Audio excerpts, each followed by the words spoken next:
So that's what it looks like from up here. Thank you, Ed. I'm actually 6'2", but that's just my IQ. And good morning, everyone. I want to thank Ellen and Monty and the rest of the Austin MUFON organization for being such wonderful hosts for my husband and me. And this is our first time to participate in a MUFON conference, so you're making a very good impression. I am very pleased to be able to speak with you today, especially as the first speaker, because after this I can really relax and enjoy the rest of the conference. The topic of my presentation is the alien-human abduction agenda, and I think it's such an important one. I'm ready just to jump right in, but I think there are a few of you who may wonder who I am and why I'm up here, so perhaps I ought to introduce myself. I'm an abductee. And I use that term because I have been forcibly taken and controlled by non-human entities, which makes this an alien abductee situation. Now, some of you may know about the experiences my family and I have endured. I've recorded those in Into the Fringe, which Berkeley published in 1992. And it focuses most intensely on the period from 1987 through 1990, when we were forced to become consciously aware of the alien encounters that we've been having ever since childhood. And it also relates much of what we learned about earlier encounters through a lengthy investigation in conjunction with the researcher Barbara Barthlick. But I did have a life before Fringe that was very happy, very fulfilling, and I think reasonably normal considering the fact that I came of age in the 1960s and the hippie generation.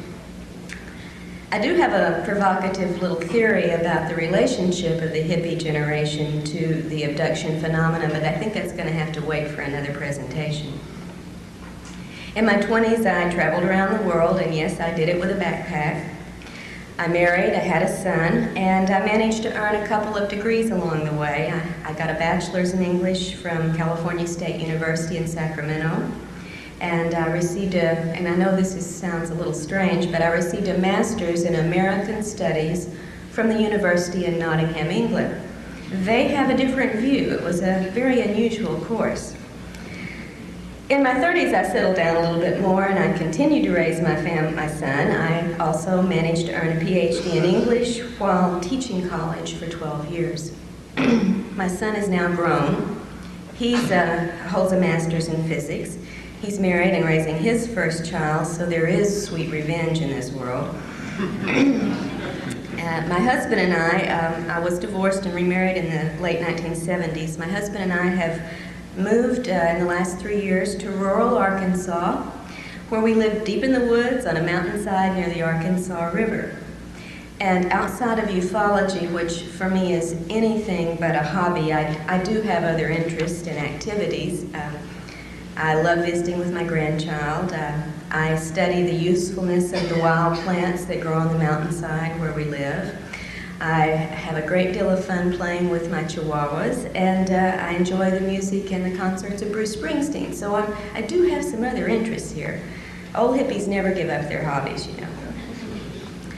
I quit teaching college in 1991, and since then have devoted, as was mentioned earlier, all of my efforts to abduction research, beginning first in conjunction with Barbara Barthlick when I was in Texas, looking into reports in the Texas-Oklahoma area, and then later independently, researching cases around the country. My most recent work is reported in the new book, Taken, that was referred to also earlier, that was published this past April by Keltworks. And I hope we will, by the time I'm through talking, understand all of the connotations that I imply with the title, Taken. It is not just the abduction aspect that I'm talking about. As both an abductee and a researcher into other people's experiences, I feel that I have a somewhat expanded context or knowledge of this phenomenon.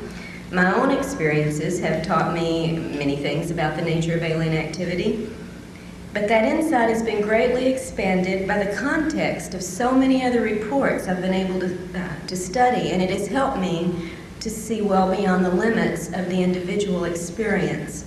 If we judge the entire phenomenon only by our personal experiences, we're going to get a very distorted view. The context, the patterns, the unique elements as well as the similar elements are all very important for us to have a chance of a glimmer of understanding what may be behind this phenomenon.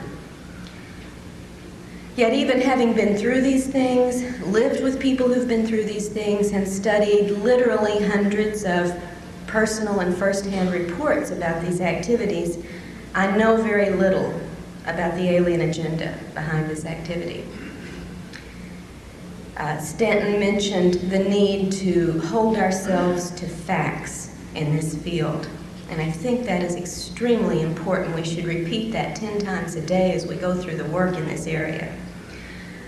The problem, of course, with the abduction phenomena, as with a lot of ufology, is that the nature of the alien activity is designed deliberately to keep us from having much in the way of concrete evidence.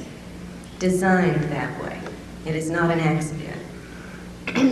So it is difficult to feel confident of many facts.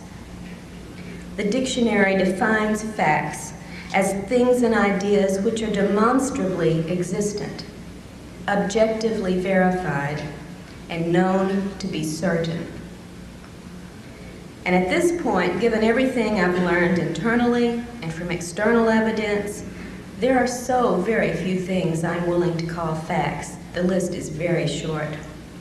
So today, instead of regaling or educating or entertaining you with abduction case reports and photos of the body markings and the drawings of the spacecraft and aliens, which I have done and could do, I would prefer to take this opportunity of perspective, which is, of course, the theme of this MUFON symposium, to share with you my list of facts, and then try to take you beyond the fringe of this phenomenon and into the heart of the abduction scenario.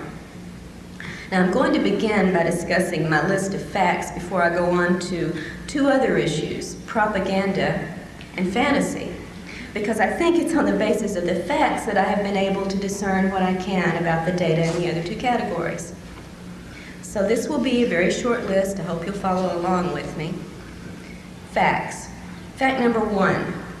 We do not know with any certainty exactly what these entities may be. Extraterrestrial, interdimensional, terrestrial in origin, some combination of all of the above, something we have yet to even dream of. I'm going to use the term alien merely for convenience, and I am not implying that I believe they are from another planet. Now, certainly they may well be. We just don't know, and that's a fact. The aliens themselves have identified a number of different origins to various abductees and contactees throughout the years, but of course we humans have absolutely no way to check out any of the statements that they've made. Therefore, we cannot know these things, as the dictionary says about facts, to be certain, to be objectively verifiable. Fact number 2, and I'm stating this with all of the tact and diplomacy and self-control that I can, and those of you who know me know I have very little. At least some of the aliens are liars. Through the past decades, the aliens have made, and you all know this if you're familiar with your ufology history, have made various predictions and promises and given a number of very specific warnings about impending events. And we have these documented at least since the early 1950s. And you and I all know, when we look at the record of what's happened since then, that very few of these things, and none of great consequence, have come to pass. This is not a reliable source. I would like to illustrate, just from personal experience, one such scenario that should make us question the things we are told by these creatures. In Into the Fringe, I recount the story of a young man that I had known since he was 11 years old. He and my son grew up together. His family and I were close friends, and I have a great deal of confidence in who this person is and his personal integrity. He went through an intense series of encounters and abductions, as we all were doing in this particular group during 1987 and 88 and 89. And one of the entities with whom he had repeated, almost regular contact was an entity who described itself as an interdimensional being, stating that its group was 10th dimensional and knew about the 11th, the way we know about the 4th dimension. This entity would appear in various physical guises during its encounters with James. Sometimes it would be a nebulous form, sometimes it would be a human-looking woman, but sometimes only her head, sometimes her head and her hands if there was something she wanted to show him. So it varied. At one point in an extraordinary weekend of events, which are recorded in detail in Fringe, James was compelled to go out of state to a particular area. He was at his grandparents' house and was abducted in the middle of the night and taken to a hill a few miles from there where this woman materialized in full form this time. All the body parts were there. At that time, she told him that within 5 years of that date, he and a few other people, including us and several others in the area, would be activated to perform our jobs, our tasks. That it didn't matter where we would be at that time, it didn't matter what we were doing or what we wanted, we would do our jobs. The woman told him he would know this was true because she was going to give him a series of predictions of events that would come to pass from this date through the 5-year period. And she began by telling him about a situation that was occurring right that moment several states away with people he knew so he could check this out to see if it was true. He certainly did. We all checked it out, and it was exactly true. What the woman had told him going on in the other states actually had happened, was verifiable. Of course, this made of James a believer. James was a valedictorian in a private prestigious school. He had a career ahead of him where the sky literally could have been the limit. But the woman had told him in 5 years, you will be turned on to do your job. It doesn't matter what you're doing or where you are. And you will know this is true by the things that occur. The first thing made such an impression that she was telling the truth that James's life was put completely on hold. He dropped out of college, he gave up his plans for a career, his personal relationships became irrelevant, and he thought, I've only got 5 years, I should party, I'll make enough delivering pizza on a part-time basis that I can do the things I need to do before they take me over. Of course, none of the rest of the events occurred, but his life was effectively altered to his detriment by the lies that he had been led to believe. And you know, the best way to get someone to believe a lie is to sandwich it between a few truths, which is what, of course, the woman did. The 5 years, by the way, ended in August of 1993, and we're all still doing what we want, where we want, and we're not doing our alien jobs. The aliens have given a number of stories to people throughout the years about who they are, where they're from. And we have a list, if you compile this, and at one point I think I tried to, a list of planet origins for these beings that include everything from the planet Lanacane to Banlon. They also have given us a variety of explanations as to why they're here and why they perform certain procedures. Often, however, these explanations are contradictory. And without going into a great deal of detail, I will point out just one example. I report on this in the book Taken. Several people, abductees, that I have personally worked with, have been shown cloned bodies aboard craft or in facilities. And we'll talk a little bit more about the details of these in a moment. Just for purposes of the deception and the lying capability, I will use this little story. Pat, who's one of the cases in my book, was shown a copy of her body that was in storage with a number of other human bodies. She was told it was for the resurrection. And now if you know your Bibles, you know when the resurrection comes, we will all get new bodies.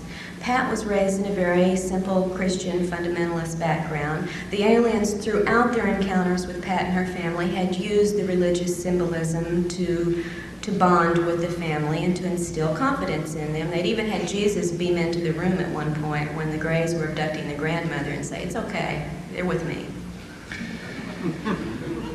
Pat was told that this body, this cloned copy, would be her new body for the resurrection, and this was extremely moving and religious for this woman.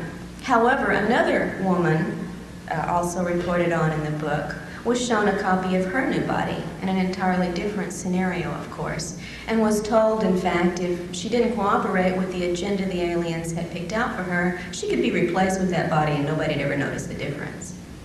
And in a third case, we actually had that occur on a temporary basis. A woman was abducted on her way to work and shown on a viewing screen her clone going to work in her place, and nobody knew the difference. So, are these bodies for the resurrection, blessed by God Himself, or are they threatened potential replacements?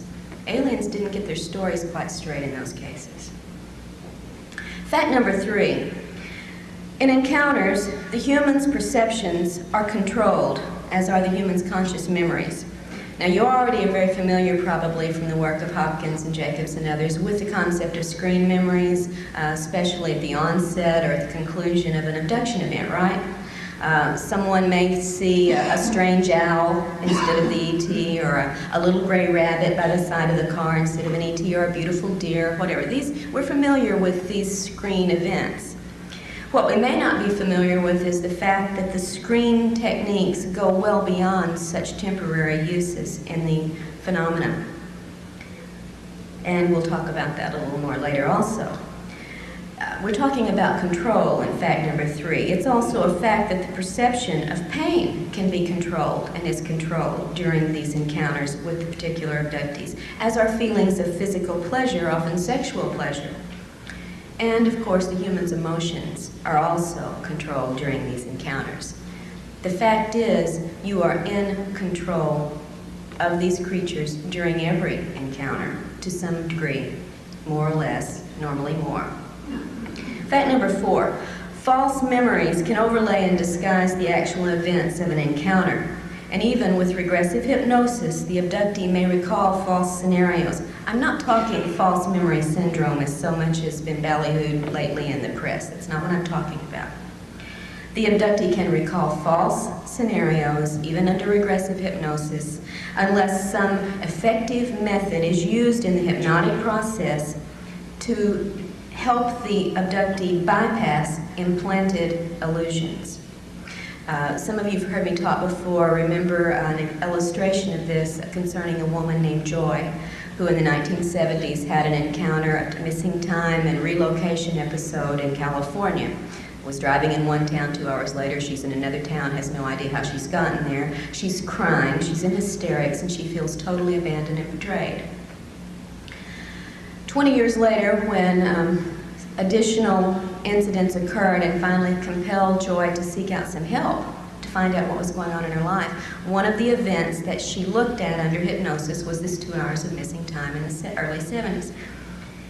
She recalled in the initial stage that she was taken aboard a craft and brought by a regal and awe-inspiring figure who looked like the king and had on the robe and was very much in charge, into a room much like this, stood before a podium much like this, gazed out into an audience of wonderful smiling little grays, not at all like this, thank God, and was given a book and told to read this book to the audience. She looked at the book, and it had blue symbols or figures on it that she had never seen, and she said, "I can't read this. I don't know what these symbols mean." And she was told, just put your hand over each symbol, you'll receive the impression, and then recite what you received to the audience. So Joy did this, and she would touch each symbol, and as she did, she would mentally receive a very warm, uplifting, wonderful spiritual message, which she would then recite to her audience. And she went through doing this, said the response she got was one of such love, such overwhelming acceptance. She was really awestruck by the experience. When the hypnotist asked her to move forward, there was a jump, a gap in her story, and suddenly she's back in the car, crying, hysterical, and feeling very abandoned and betrayed. Now, as you know, that doesn't match up. There's a discrepancy between the emotional state she was in the car and this wonderful, awe-inspiring spiritual experience she had recalled. I think you'll agree they don't match up. The hypnotist noticed this, noticed the gap, and asked Joy to first program her mental computer to perceive only the truth. And second, to back up to maybe 5 or 10 minutes before she was in the car. When she did, Joy found herself in an extraordinarily different situation. She wasn't reading a book to a loving and warm audience. She was naked, suspended in a beam or tube of light, being poked and prodded by a group of aliens who were using her much as a biological chart to explain, as we might to students, this is what this part does, this is what that is. And then she was put on a table, tilted at an angle, and was forced to endure some sexual intrusions. At this point, Joy, who could not move or talk, was mentally screaming to God and to Jesus, with whom she had very great faith, to help her, to save her, to make this stop. And when it didn't, and when she went through this for an extended period of time before being returned to her car, Joy came back a changed person. Abandoned and betrayed, she felt, by her God. Although she had no conscious memory of this event immediately upon her return, it changed everything in her life for 20 years. Her religion, her sexual orientation, everything about the woman. But without having the programming and help under hypnosis to see past illusion and perceive only the truth, Joy would have been one of those persons telling you how wonderful it was to be with the great alien brothers. She would have never known why the trauma and the after effects she carried for 20 years existed. Fact number 4 on my list is fact number 5. Given all that I've said so far, it is effectively a fact that abductees like myself and so many of you, while we report our experiences honestly and sincerely, we are really reporting alien-controlled information to the research community. As abductees, our situation is this: we can see the aliens, but we can't believe them. And we can't believe what we see them do.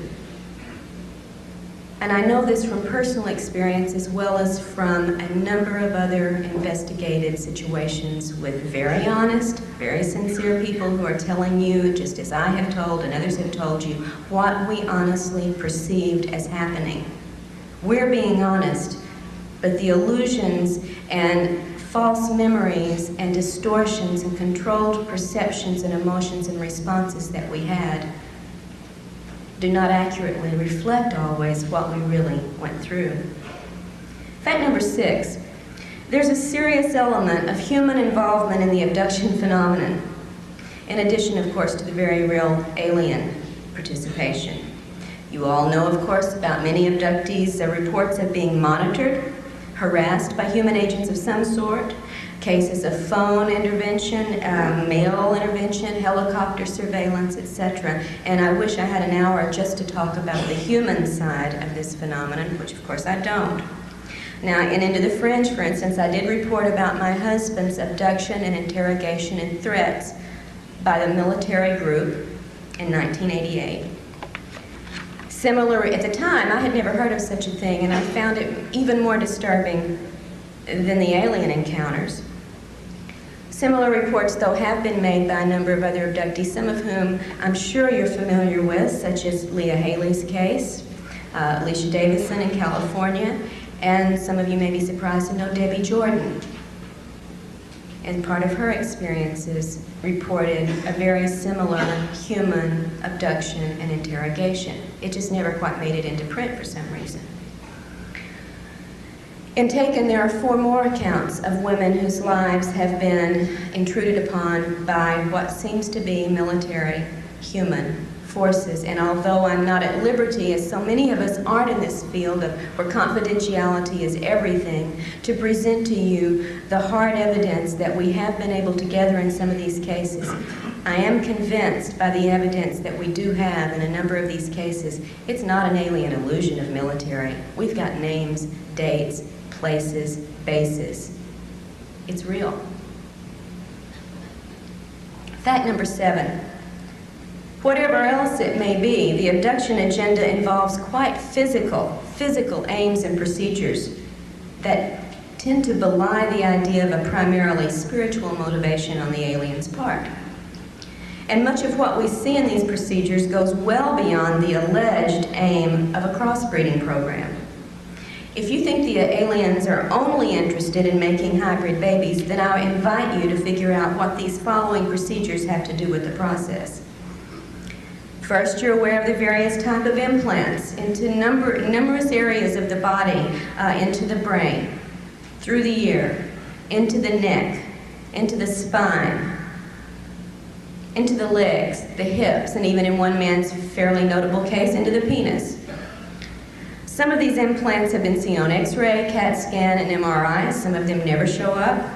Some have been physically recovered.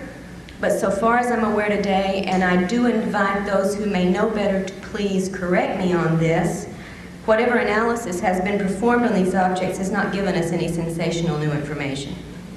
We still don't have any proof of what these things do in our bodies. What about the insertion of wires and tubes into abductees in the chest, in the kidneys, the ovaries, the wrists, the knees, and the feet, as well as the taking of human body fluids and the injection of unknown substances into the body in various locations? What about the brain operations, which in the statistics that I've been able to look at in a very general way without running them through the computer, seem to turn up as often, almost as often at least, as the reported taking of sperm and ova.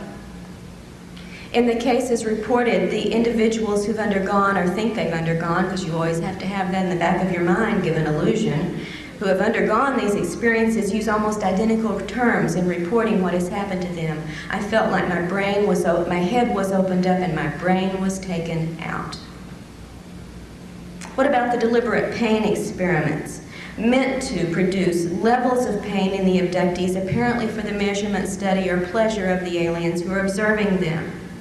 I reported on one of these with James in Into the Fringe. He was put through an extraordinarily torturous and traumatic experience, having holes drilled in a row through the top of his head. He received an apology for this. Sorry, but we had to do it. But no explanation for why he had to do it. And most people are not given an explanation. What about the other bizarre tests and procedures that are reported time and time again? Abductees immersed in water or some liquid in which they're then forced to breathe the liquid. I think Hopkins and Jacobs have made this fairly well known to you. They now include it as one of the standard procedures. What does this have to do with crossbreeding? Are being forced to eat or drink unknown substances that then produce a variety of after effects on the abductees. Angie, reported on and taken, was given a bitter red liquid to drink, passed out immediately, and came to in a very passive, hypnotic state in which she then went through an interrogation with a number of people.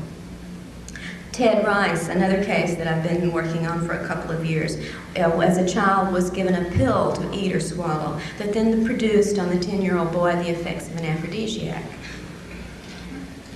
What about being forced to engage in a variety of sexual, not reproductive, but sexual situations with alien beings, with human-looking figures, and with other abductees? Frequently, the alien sexual activities are reported to be carried out by reptoid-looking beings, but not always. We've got reports of gray sex, hybrid sex, and Nordic sex, among others. And just as in one of Hopkins' recently reported scenarios, I think it was on television last year on sightings, I described and taken how Lisa, one of the abductees reported on here, was forced to have sex with another abductee in one of her encounters. It was an extremely poignant situation after the fact. The man told her, apologized to her, told her how sorry he was that he was being forced to do this to her. He said, "They've been taking me since childhood. I don't know how to stop it." And he gave her his full name. That's all he had in his control to do. What about the cloning? I mentioned this earlier. And I'm not talking about just the potential, and I think very evidentially supported idea that the little gray workers you're also familiar with, like the little guy down here on the floor, are cloned produced, manufactured like, we do Fords, Chevys. Not just this kind of cloning of the same sort of creatures to go out and do the work, but also the cloning of human bodies, which, as I said, have been shown to abductees. Sometimes they match and are identical to the human in the situation. Sometimes they're just a bunch of identical bodies, inert adult bodies. In one case, a man was taken to a facility in which he saw a room in which there were about 40 inert human bodies, 20 male, 20 female.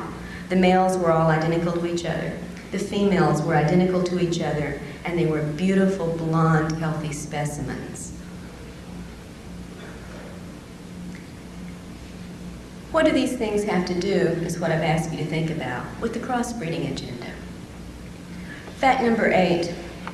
All of the things that I've described to you so far are part of the aliens' physical aims and procedures. But that isn't all there is to their motivations. The agenda also involves the long-term psychological programming of the abductee. It targets, among other concepts, our social and personal relationships, our sexuality, our political ideas, and our religious and spiritual concerns. For instance, many of us, through our experiences, and I think I could get a show of hands on this, are made to be highly suspicious of our government, now perhaps with good reason. And in general, we become less trusting and intimate with people outside of this field, and very paranoid often of people within this field. As one of the women in the book, Jane, in Taken, has said, the aliens had fostered in her mind a mistrust of the government. Certainly it has changed most abductees' spiritual concerns and social agenda. With Pat, also reported on in Taken, the aliens, as I mentioned earlier, used a religious approach in their contacts with her, telling her very early on that they were angels, but, as they said, not as you've been taught. And they even had Jesus, as I said, appear in her bedroom to give us okay for a subsequent multiple family abduction event that occurred that night. Pat told me about this as her brother and sister, who also remembered the event, and said that Jesus had blonde hair and blue eyes and was very beautiful and wonderful. And I pointed out that, this is physically inconsistent with the historical Jesus that we know about from the Bible. He certainly probably didn't have blonde hair and blue eyes. And Pat could only say, well, this one did.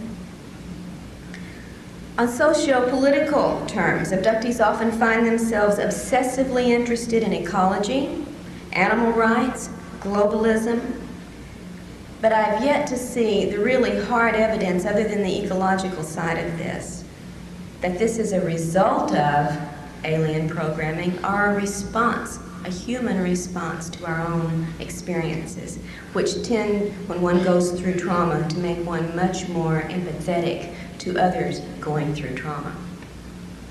On more personal terms, abductees often go through specifically sexual obsessions, dysfunction, and compulsions.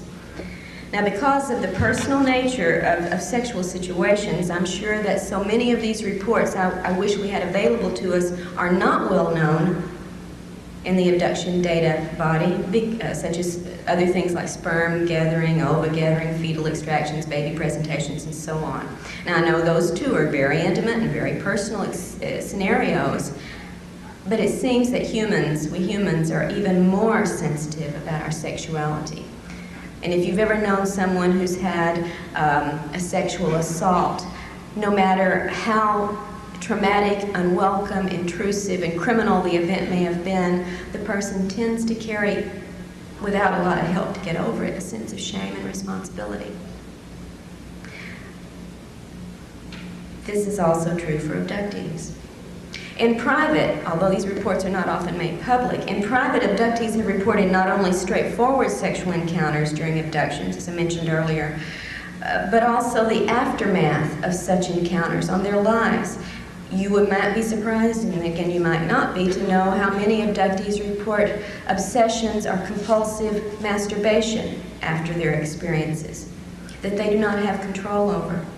Overwhelming sexual appetites. Conversely, the loss of all sexual appetite or the fear of sex, as well as sexual obsessions with people the abductees normally would never be attracted to. Fact number 9. With their advanced technology, the aliens can create virtual reality scenarios that are usually absolutely real to the perceptions of the targeted abductee. Now, such capabilities have often been theorized and hypothesized and discussed in this field, but for me, they were confirmed in an extraordinary case, multiple case, that I have helped research for the last couple of years, involving an abductee named Ted Rice. This is the one story I do intend to tell in detail before going on.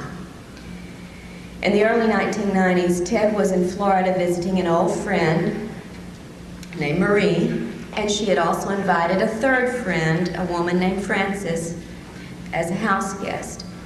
Ted was in one room. Marie and Frances went to bed in twin beds in the other room. Shortly after going to bed, Ted heard his hostess, Marie, screaming, "Ted, come here quick." And he hopped up out of bed, ran down the hallway, and as he approached the other bedroom, he could see a blue glow coming through the open bedroom doorway. When he walked inside, he saw a very strange situation. His host, Marie, was pinned as far away, up against the wall, as far away from the bed area as she could, staring fixed at one of the twin beds in which Frances was still lying. The bed was surrounded by a large, spherical, blue energy field of some sort through which little lights seemed to dart and move. Frances was raised in a slightly raised position just as she had been starting to sit up in the bed and had been paralyzed in that position. Ted and Marie yelled at her, "Are you in pain? Can we help you? What's wrong?" She could barely hear them, and when she did answer them, they could barely hear her, and this is in a small bedroom. She, for several minutes, they observed, was carrying on a conversation with the ceiling. And then a few minutes later, she was carrying on a conversation with the foot of her bed. A few more minutes passed, and the sphere of electrical energy disappeared, and Frances was able to move again. When she sat up, she told them what she had been experiencing. It had begun, she said, hearing the sound of a helicopter low over the house, and in fact she had turned to her hostess, Marie, and said, "What's a helicopter doing over the house this low, this time of night?" Marie said, "What helicopter? I don't hear anything. You're dreaming. Go back to sleep." Frances said, "No, don't you hear that helicopter?" At that point, she had started to sit up. That's when the blue sphere of energy had coalesced around the bed. Frances told them after this was over that it had seemed as if the ceiling dissolved or disappeared, and I've heard this over and over and over again, and she could see through the ceiling up to the trees above the house where there was a strange craft. She had thought it was a copter when she heard the sound, but as she looked up, it was not like any copter she had ever seen. And within this were two alien creatures, which she described in physical detail, with which she carried on a conversation for several minutes. And then she said they came out of the craft and beamed down to the foot of the bed. "Didn't you see them?" And where she carried on another few minutes of conversation. When the sphere disappeared, so did the aliens, so did the invisible ceiling, and so did the strange craft. Frances had not been able to see the blue sphere of light around the bed. All she had seen was a craft, heard noises, had a conversation with two alien entities. Marie and Ted, who were outside of this field watching this, saw and heard only the blue sphere.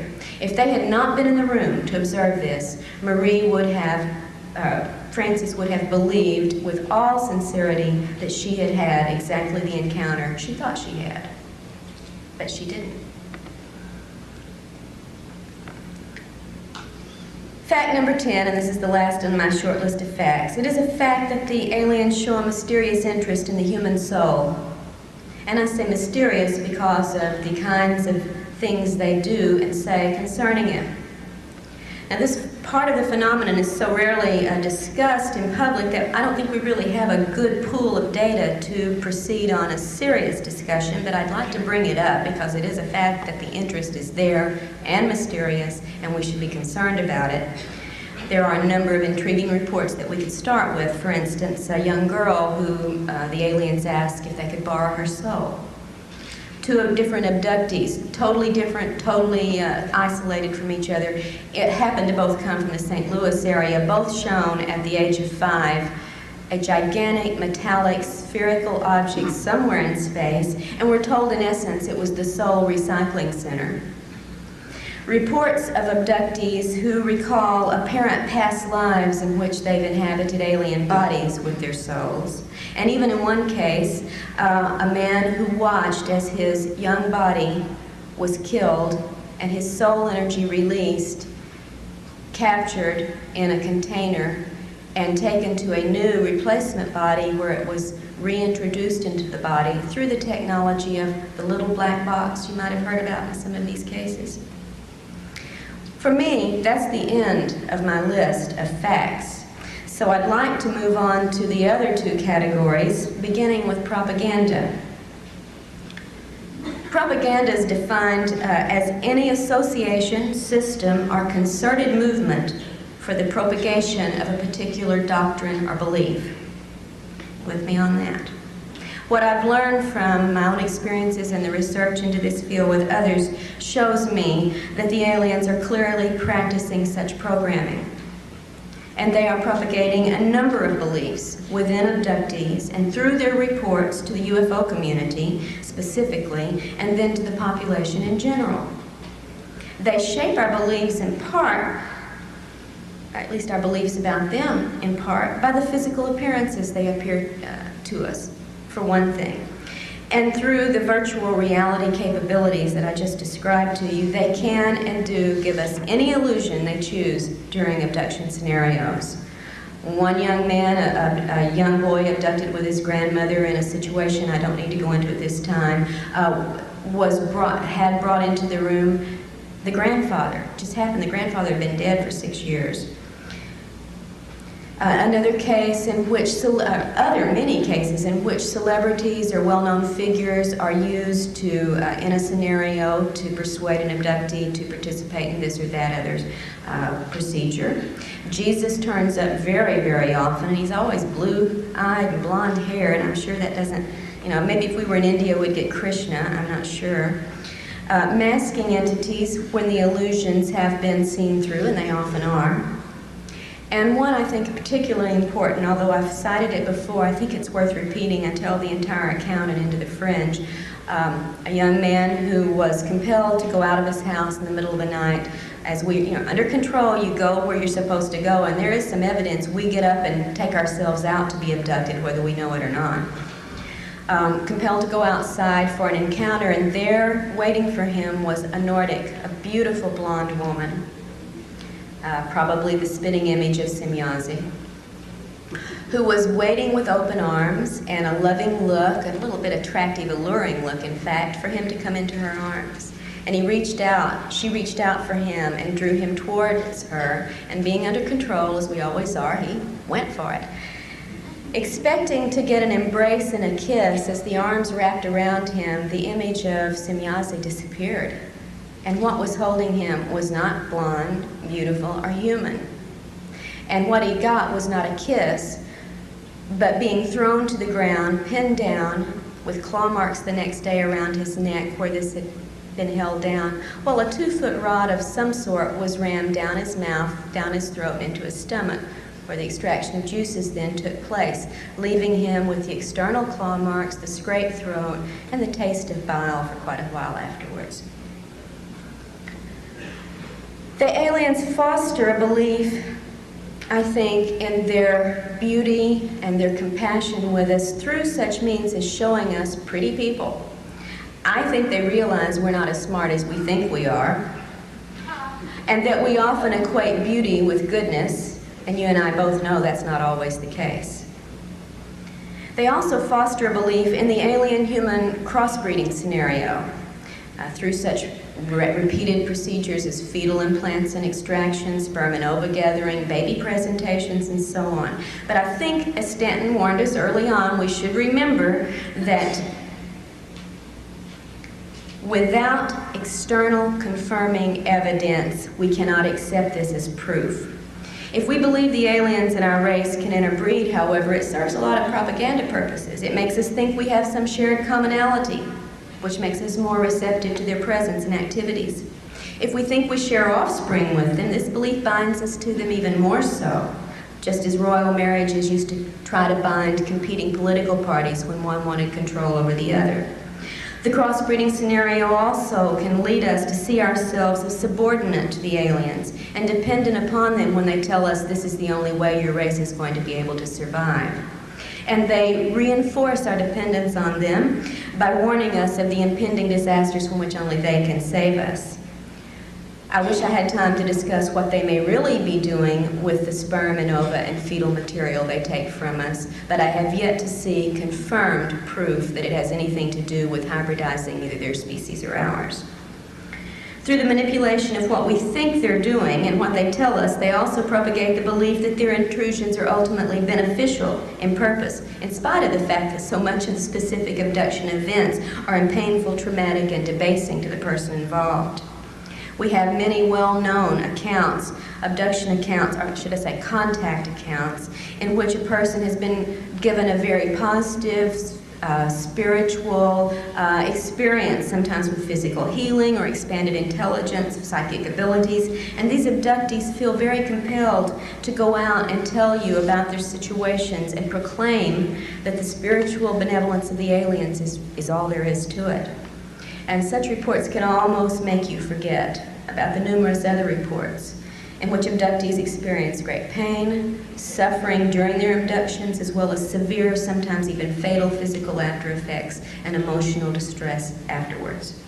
Some apologists for the aliens call such problems unfortunate but unavoidable, as if they were privy to the do's and don'ts of the alien conduct.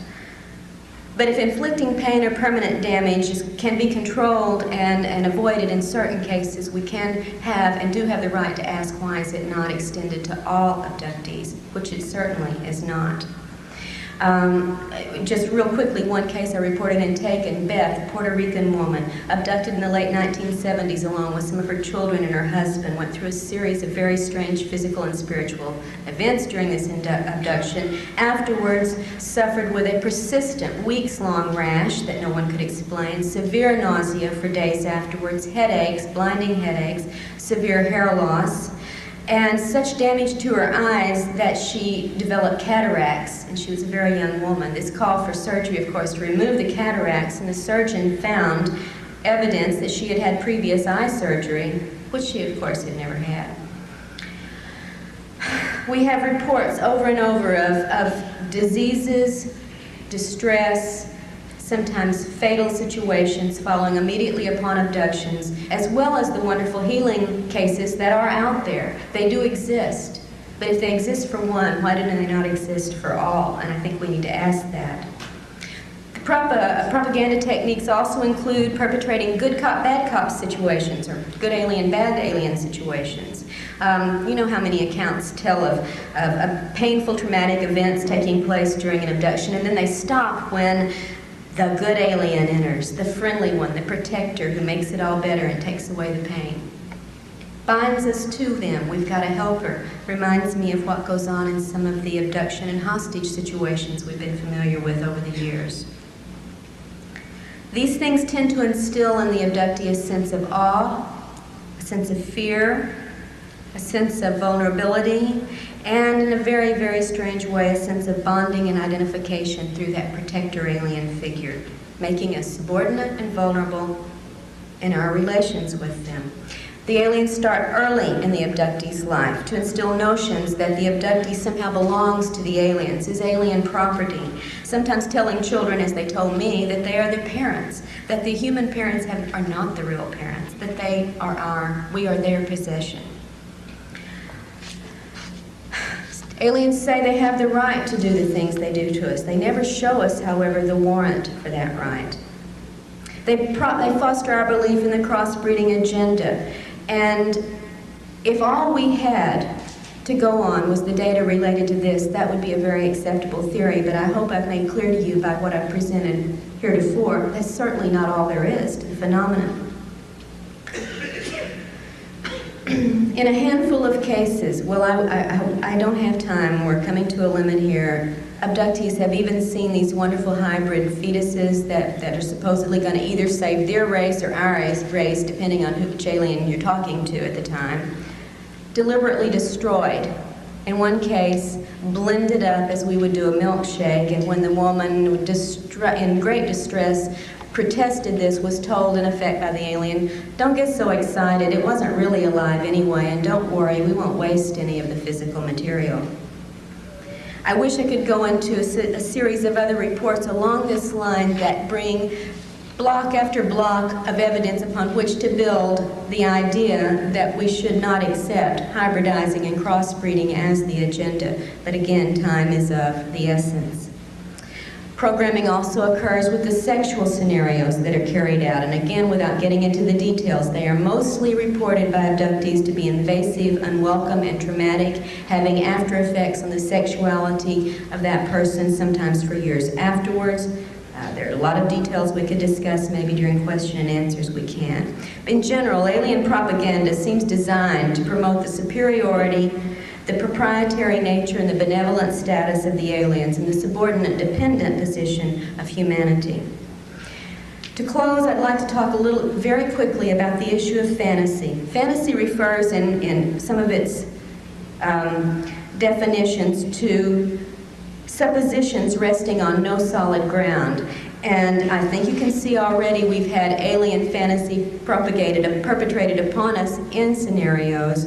I think more disturbing sometimes is the fact that there's come to be such a strong element of fantasy or fantastic thinking in the abduction research community, so that we've made the mistake of basing our theories and ideas and responses upon what is essentially alien-controlled reports from abductees that cannot be taken at face value, even by those of us who go through them. These have led to fantastic theories, those with no basis on solid evidence. And you and I have heard many, many of these statements made to the point where it's divided the community into a point where we now refer to camps of opinions, as if the soldiers on one side of the field are getting ready to take on the soldiers on the other. And this is not the way it should be. We base our theories on fantasy, and we're never going to find the truth. I wish I could end with this reply to one of the statements I consider fantasy-oriented. The aliens must be benevolent because they have the ability to conquer us, and they haven't invaded us. If they wanted to conquer us, they could. Therefore, they must be our friends. And my reply first is, every time a person is abducted, there is an invasion. Also, please remember, there are many more sophisticated ways to invade than to use weapons of mass destruction. If they can control and manipulate the way we think, the things we see, and how we emotionally respond, they don't need those weapons. I have to bring this to a close, and I would like to say that we must, I think, get rid of the fantasy element in our thinking in this field. We have our own human needs and desires that also help shape our thinking, not just the alien control data that abductees report. We do not want this to be a bad situation, therefore we don't let ourselves think it could be.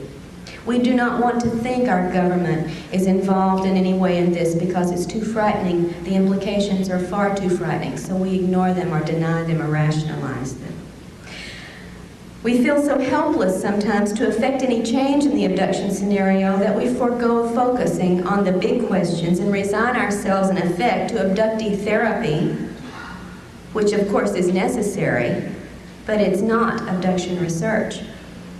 The point is not so much learning how to live with the situation as it is finding answers to the questions of who in truth these beings are, why they're here, what technology they possess that allows them to implant and control us, to clone our bodies, to harvest our energy and our physical material, and to find out what our government knows about this agenda and what it may be trying to do about it, and why part of that involves intimidating, surveilling, and even abducting abductees.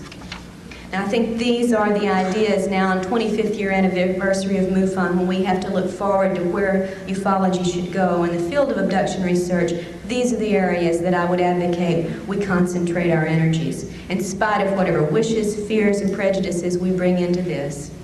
There is no room for fantasy in our thinking about the potential consequences of the alien presence. Thank you.